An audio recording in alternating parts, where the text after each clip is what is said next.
Good morning, ladies and gentlemen. Forgiveness has been debated by philosophers and they have contrasting definitions relating to forgiveness. Today, I am here to tackle about an essay by Joseph Seifert that discusses forgiveness on its varied forms, the impact to the victims and offender, and anything that can be associated to it.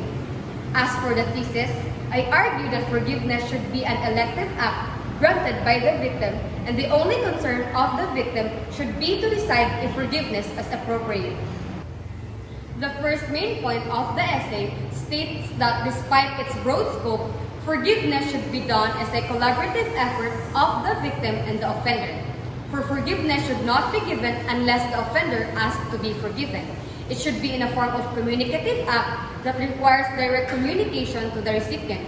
This is to provide clarity that the offender has already been forgiven to avoid confusion and uncertainty.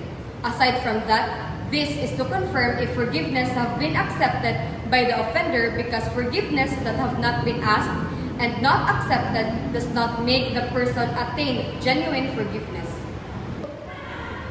Forgiveness divides the direction of your heart and mind. Forgiveness is the response if moral equality has not been recognized. But humans have nature to be loving, making it possible to forgive others despite the intensity of misdeed. Forgiveness is an intricate act because it does not merely comprises of overcoming indignation, but also drops the demand of punishment, providing the very reason to divide the opinion of your heart and mind.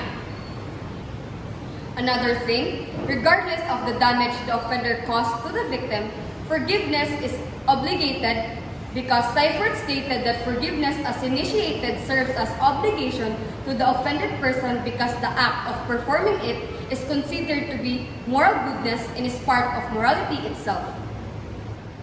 On contrary to the first main point, forgiveness lessens the value of self-dignity, to the reason that even though forgiveness requires mutual understanding of the victim and the offender, there is no complete guarantee that the offender could change his or her unethical behavior.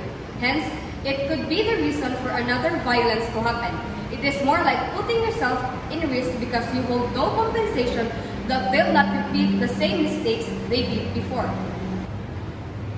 Second objection, forgiveness oppresses the emotion of oneself. As mentioned on main point 2, that despite forgiveness being rooted in love, forgiveness burdens the victim, making them uncomfortable and making it evident that the misdeed of others exceeds its limits. It invalidates the feeling of the injured party because it is normal to feel anger or hatred if not treated right. Third, forgiveness manipulates self-autonomy. So relating it to the second point, the victim should have the freedom to forgive his or her offender if she or he decides to forgive them or not. It manipulates the self-autonomy to the very reason of depriving one's right to decide for themselves. The problem that I see here is that they utilize forgiveness as modus operandi to fight for their rights and that they are abusing the main point 2 that states forgiveness is an obligation to be freed from their mistakes despite the inflictions of their actions. The discussion that has been mentioned above gives complex characteristics of forgiveness. In response to the first objection, self-respect takes place after the occurrence of vicious acts that express the right to demand of rightful treatment. It serves as defense to the misdeed to respond in utmost ethical manner.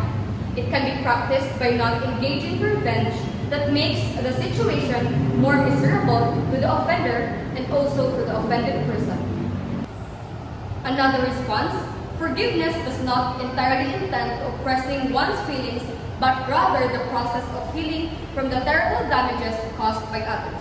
Therefore, granting forgiveness does not equate that the injured party has no right to feel indignation over the horrible mistakes of the offender.